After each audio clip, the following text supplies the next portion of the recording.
Les saludo muy cordialmente, mis queridos amigos y amigas, hermanos y hermanas.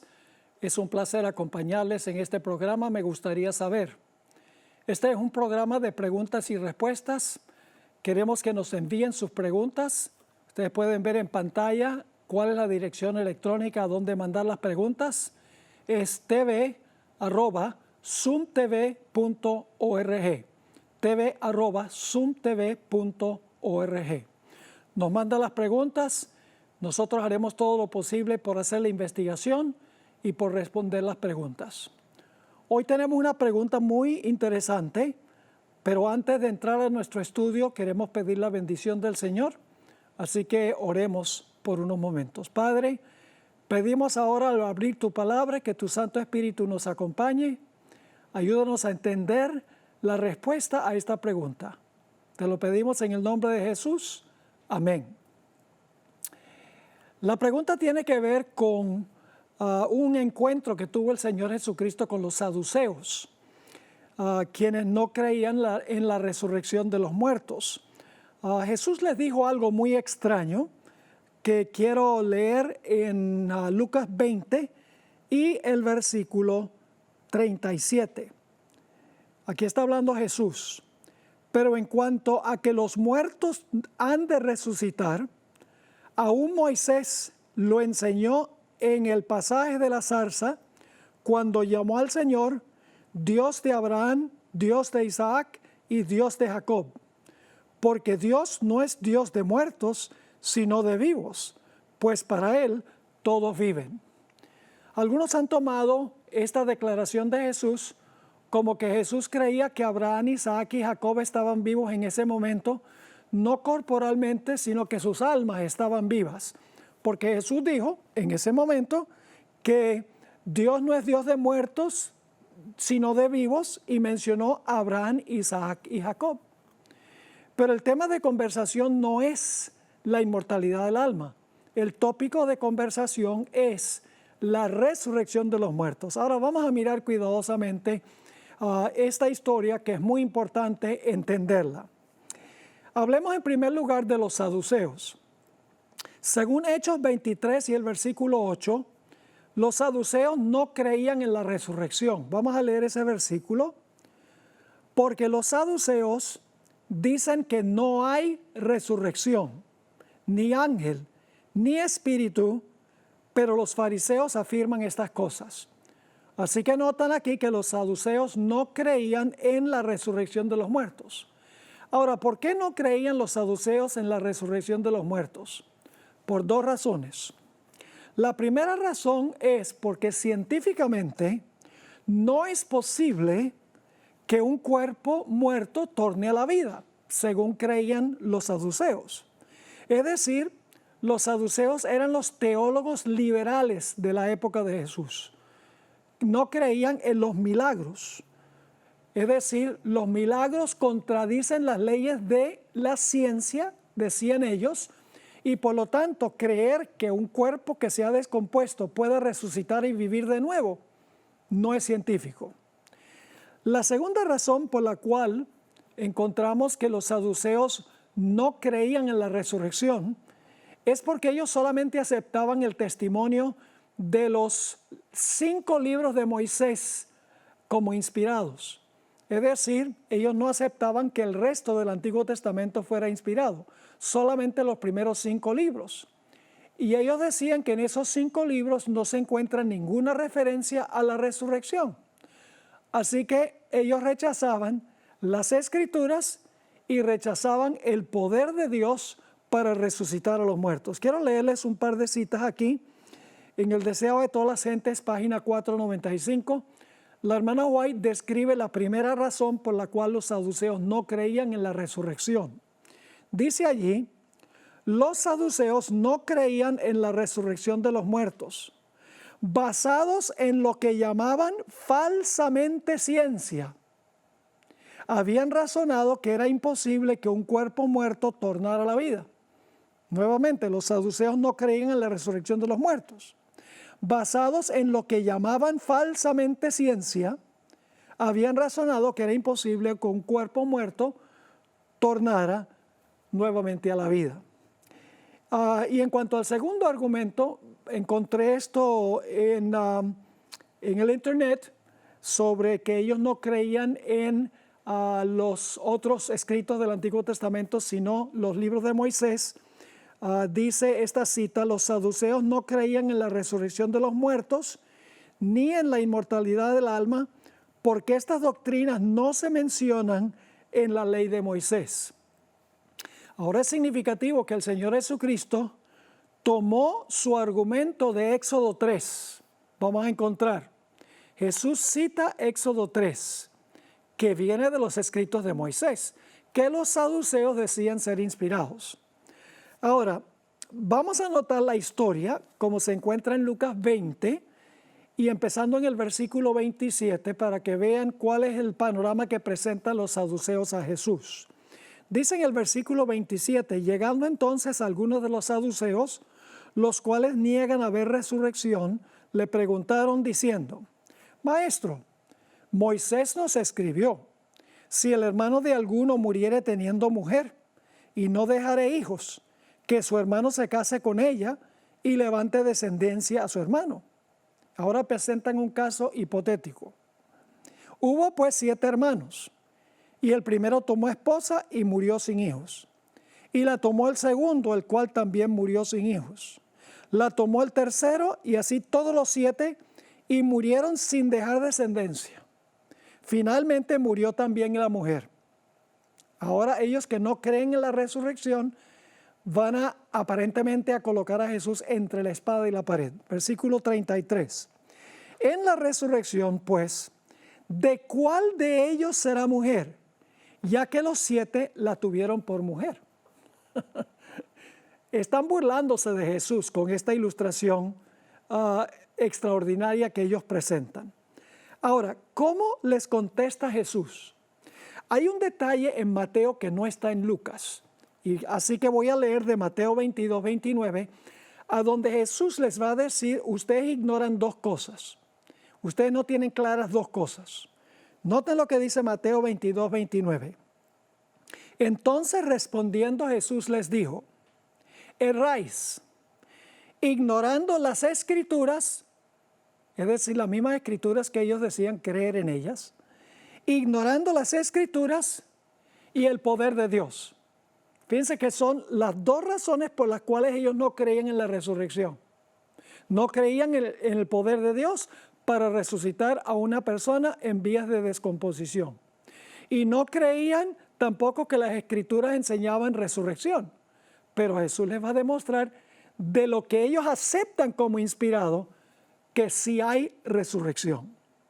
Ahora, vamos a notar más detalladamente la respuesta de Jesús. Lucas 20 y empezando en el versículo 34, 20:34.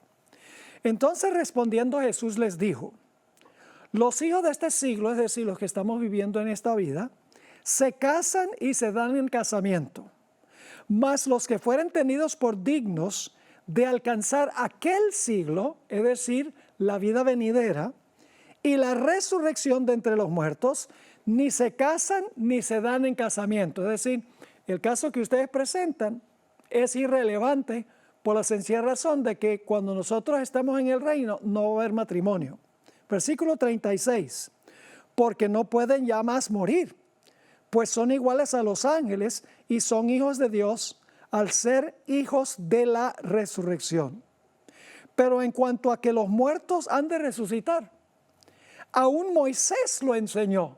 Es decir, la palabra aún es muy importante. Es decir, ustedes dicen aceptar los 5 libros de Moisés, pues aún Moisés enseñó en el pasaje de la zarza, cuando llama al Señor Dios de Abraham, Dios de Isaac y Dios de Jacob.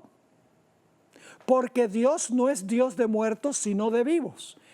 Y ahora viene un punto muy importante que la gente a veces pasa por alto. Noten lo que dice otra vez. Voy a leer desde el versículo 37. Pero en cuanto a que los muertos han de resucitar, aún Moisés lo enseñó en el pasaje de la zarza, cuando llama al Señor Dios de Abraham, Dios de Isaac y Dios de Jacob. porque Dios no es Dios de muertos, sino de vivos. Jesús da la impresión de que Abraham, Isaac y Jacob estaban vivos en ese momento, pero tengamos cuidado en leer lo que dice la última parte del texto. Así que dice, porque Dios no es Dios de muertos, sino de vivos, pues para Él todos viven. Es decir, para Dios todos viven. No para Jesús en ese momento, porque Jesús era un ser humano y estaba atado al tiempo. Pero para Dios, que vamos a encontrar vive en un eterno presente, para Él, Abraham, Isaac y Jacob, aunque no habían resucitado según nuestra perspectiva, ya a la vista de Dios estaban vivos porque la resurrección era absolutamente segura. En El deseo de todas las gentes, página 558, la hermana White explicó, Dios no es Dios de muertos, sino de vivos. Dios cuenta las cosas que no son como si fuesen. Ahora fíjense, Dios cuenta las cosas que no son como si fuesen. Él ve el fin desde el principio y contempla el resultado de su obra como si estuviese ya terminada. Los preciosos muertos, desde Adán hasta el último santo que muera, oirán la voz del Hijo de Dios y saldrán del sepulcro para tener vida inmortal. Dios será su Dios y ellos serán su pueblo. Habrá una relación íntima y tierna entre Dios y los santos resucitados.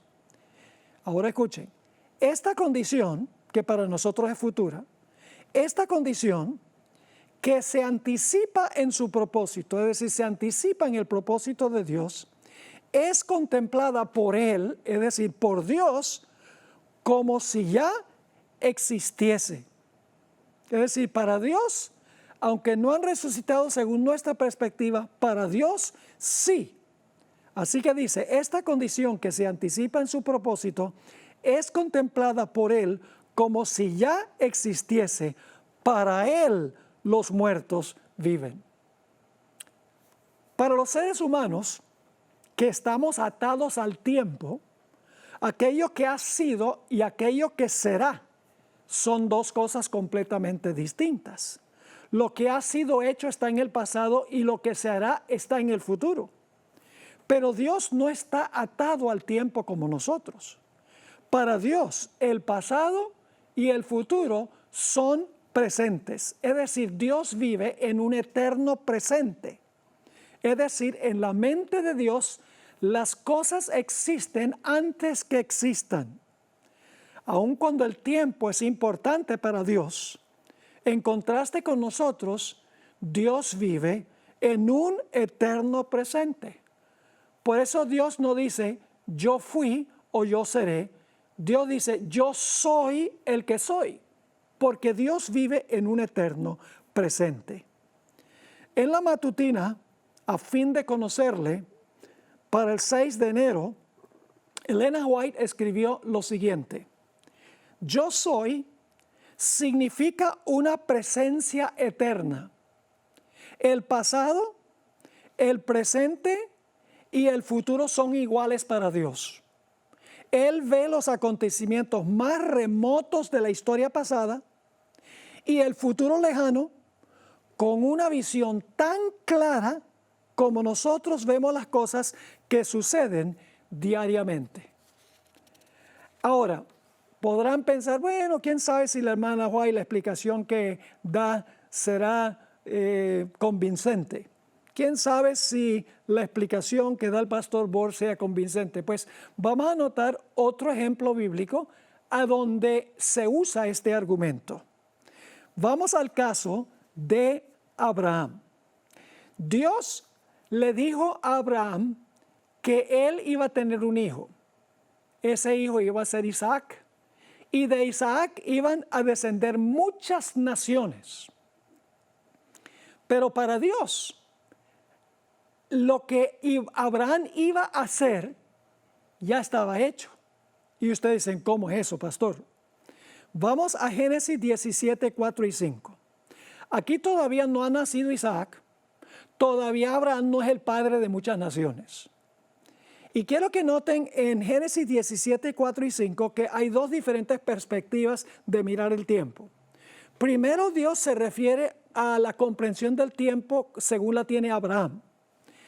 En el otro caso, Dios está presentando el tiempo como Dios mismo entiende el tiempo. Dice en Génesis 17 y el versículo 4, Dios está hablando, he aquí mi pacto es contigo, y serás padre de muchedumbre de gentes. Noten que aquí Dios le está hablando a Abraham desde la perspectiva de Abraham. Le está diciendo, tú vas a ser padre de muchas naciones. Pero ahora noten desde la perspectiva de Dios en el versículo 5. Y no se llamará más tu nombre Abraham, sino que será tu nombre Abraham, porque te he puesto por padre de muchedumbre de gentes. Noten que no dice, te voy a poner por padre de muchedumbre de gentes. Dice, yo te he puesto por padre de muchedumbre de gentes. Es decir, Dios no tuvo que esperar hasta que Abraham fuese padre de muchas gentes para que se cumpliera. Para Dios ya eso era un hecho, porque Dios vive en un eterno presente. Y alguno podría decir, bueno, pastor, esa es su interpretación del texto. Pues dejemos que el apóstol Pablo entonces nos interprete lo que acabamos de leer para ver si la perspectiva es correcta. Vamos a Romanos el capítulo 4 y el versículo 16 y 17. Romanos 4 y el versículo 16 y el versículo 17. Como está escrito, aquí el apóstol Pablo se está refiriendo a lo que acabamos de notar en Génesis 17. Como está escrito, te he puesto, noten, te he puesto por padre de muchas gentes delante de Dios, a quien creyó, el cual da vida a los muertos. Fíjense que la misma idea de la resurrección que vimos en el caso de los saduceos, así que dice, a quien creyó, el cual da vida a los muertos y llama las cosas que no son como si fuesen. Es decir, Pablo está diciendo que Dios dijo, yo ya te he puesto por padre de muchas naciones. Desde tu perspectiva, Abraham, vas a ser padre de muchas naciones. Pero desde mi perspectiva, yo te he puesto ya como padre de muchas naciones. Para Dios, el futuro era presente, en otras palabras. Y luego el apóstol Pablo, refiriéndose a eso, dice, como está escrito, te he puesto por padre de muchas gentes delante de Dios, a quien creyó, el cual da vida a los muertos y llama las cosas que no son como si fuesen. Permítame leerles un par de citas de otras versiones de la Biblia, del versículo 17, The Living Bible, yo traduje del inglés, dice lo siguiente, Dios se refiere de los eventos del futuro con tanta certeza como si ya hubiesen ocurrido en el pasado. Y la nueva versión internacional en español dice, así que Abraham creyó en el Dios que da vida a los muertos y que llama las cosas que no son como si ya existieran. Es decir, nuestro marco de tiempo es diferente que el marco de tiempo de Dios, mis queridos amigos. Dios es el yo soy. Dios vive en un eterno presente. Quiero leerles una cita del gran comentarista presbiteriano Albert Barnes, quien escribió sobre lo que dijo el apóstol Pablo en Romanos el capítulo 4 lo siguiente. Es decir, aquellas cosas que Dios predice y promete son tan ciertas de tal modo que puede hablar de ellas como si ya existiesen. De modo que, en el caso de Abraham, en vez de meramente prometer que lo haría padre de muchas naciones, habló como si ya hubiese ocurrido, diciendo, te he puesto en su propia mente o propósito, así lo había constituido. Y era tan cierto que ocurriría que podía hablar como si ya lo hubiese hecho. Muy interesante. Y luego tenemos esta idea que se encuentra en el libro de Apocalipsis, el capítulo 13 y el versículo 8. Otro ejemplo. Para nosotros, el Señor Jesucristo murió en el año 31 de la era cristiana, a las 3 de la tarde, un viernes en la tarde. Para nosotros. Para nosotros, la muerte de Cristo ocurrió hace unos 2000 y algo de años. Pero ahora quiero que noten algo muy interesante. Desde la perspectiva de Dios, el Señor Jesucristo fue sacrificado desde antes de la fundación del mundo. ¿Cómo entendemos eso? Porque lo que Dios tiene en su mente es tan seguro como si hubiera ocurrido. Quiero que noten lo que dice Apocalipsis, el capítulo 13 y el versículo 8. Apocalipsis 13 y el versículo 8. Está hablando de los que finalmente van a adorar a la bestia. Dice lo siguiente: a la bestia la adorarán todos los habitantes de la tierra, aquellos cuyos nombres no han sido inscritos en el libro de la vida, el libro del Cordero, que fue sacrificado desde la creación del mundo. Ahora, ¿cómo es que Cristo fue sacrificado desde la creación del mundo cuando nosotros sabemos que murió después de 4000 años de pecado? ¿Cómo entendemos eso? Desde la perspectiva de lo que estamos hablando aquí, mis queridos hermanos y amigos. Elena White escribió en su diario, porque ella por algunos años conservó un diario de sus actividades de todos los días. El 15 de marzo de 1891, ella escribió lo siguiente: el ministerio de los hombres y las mujeres ya existía. Leo de nuevo. El ministerio de los hombres y las mujeres ya existía en la mente de Dios antes que creara el mundo. Antes de crear a un solo hombre o una sola mujer, ya el ministerio de los hombres y las mujeres existía en la mente de Dios antes que creara el mundo. Para nosotros nos es difícil entender este concepto porque nosotros somos prisioneros del tiempo. Es decir, nosotros vivimos en un marco de tiempo donde tenemos pasado, donde tenemos futuro y donde tenemos presente. Pero Dios vive en un eterno presente. Ahora, volviendo otra vez al Evangelio según San Lucas, aquellos que dicen que Jesús, cuando dijo que Dios es Dios de vivos y no de muertos, que Jesús estaba diciendo que el alma de Abraham, de Isaac y de Jacob estaban vivos en ese momento, porque Dios no es Dios de muertos, sino de vivos, están muy equivocados en su interpretación del texto.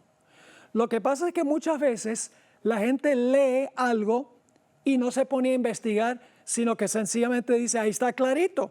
Dios no es Dios de muertos, Dios es Dios de vivos, así que Abraham, Isaac y Jacob, sus almas deben haber estado vivas en ese momento porque su cuerpo no va a resucitar hasta que Jesús venga. Esa es la forma como muchos leen y explican la Biblia. Son rápidos en leer y llegan a conclusiones erróneas. Pero el texto es absolutamente claro. Noten que dice nuevamente aquí en Lucas 20 y el versículo 38, porque Dios no es Dios de muertos, sino de vivos. Y ahora escuchen, pues para Él, es decir, para Dios, no para nosotros. Nosotros sabemos que Abraham, Isaac y Jacob están muertos. Nosotros sabemos eso, porque obviamente la Biblia dice que los tres murieron. Pero no es según la perspectiva nuestra que ellos viven, sino la perspectiva de Dios que ellos viven, porque para Dios el futuro es presente. Así que dice, porque Dios no es Dios de muertos, sino de vivos, pues para Él todos viven. Ojalá que esta explicación sea satisfactoria para aquella persona que hizo esta pregunta. Ahora quiero contestar otra pregunta y esta la podemos contestar rápidamente. Tiene que ver con Apocalipsis, el capítulo 22 y el versículo 11. Apocalipsis 22, 11, que está hablando del cierre de la puerta de la gracia. El que es injusto sea injusto todavía. El que es inmundo sea inmundo todavía. El que es justo practique la justicia todavía. Y el que es santo, santifíquese todavía. La persona pregunta si en realidad aquí tenemos 4 diferentes tipos de personas, 4 grupos de personas. Porque habla de injusto, habla de inmundo, habla de justo y habla de santo. La respuesta es que no tenemos 4 diferentes categorías de personas en este versículo. Lo que tenemos es un paralelismo sinónimo. Es decir, el que es injusto y el que es inmundo son la misma persona, pero son 2 formas de describir la condición de los impíos. Es decir, los impíos son injustos y los impíos son inmundos. Por el otro lado, aquellos que son fieles, que tienen el sello de Dios, cuando se cierra la puerta de la gracia, se usan 2 diferentes términos para describirlos a ellos. Dice, el que es justo, siga practicando la justicia, y el que es santo, santifíquese todavía. Es decir, el que es justo y el que es santo es el mismo. Lo único es que se describe su condición con 2 diferentes palabras, con la palabra justo y con la palabra santo. Así que no tenemos aquí 4 grupos. Lo que tenemos son 2 grupos. El primer grupo son los injustos y los inmundos, y el segundo grupo son los justos y los santos. Así que esa pregunta es muy fácil de responder, porque no va a haber 4 diferentes grupos, solamente va a haber 2, los salvos y los perdidos, los cabritos y los corderos, vírgenes sabias, vírgenes fatuas, trigo y cizaña. En la Biblia siempre son 2 grupos, nunca son 4 grupos. Muy bien, nuestro tiempo casi se ha terminado. Quiero recordarles que por favor envíenos sus preguntas. Quiero nuevamente darles la dirección electrónica donde pueden comunicarse con nosotros. Es tv@zoomtv.org, lo tienen en pantalla, tv@zoomtv.org. También quiero aprovechar la oportunidad para recordarles que este es un ministerio sin fines de lucro. Dependemos de los donativos que nos dan los que apoyan nuestro ministerio. Estamos muy agradecidos por el apoyo que nos brindan muchos de ustedes, también por sus oraciones que nos ayudan en nuestra tarea. Quiero agradecerles así por apoyar nuestro ministerio. Si desean enviar una ayuda económica, lo pueden hacer. Pueden ir al internet y buscar Zoom TV o buscar Secrets Unsealed y ahí van a tener la información. Dios les bendiga y les guarde. Gracias por acompañarnos y nos vemos la próxima vez.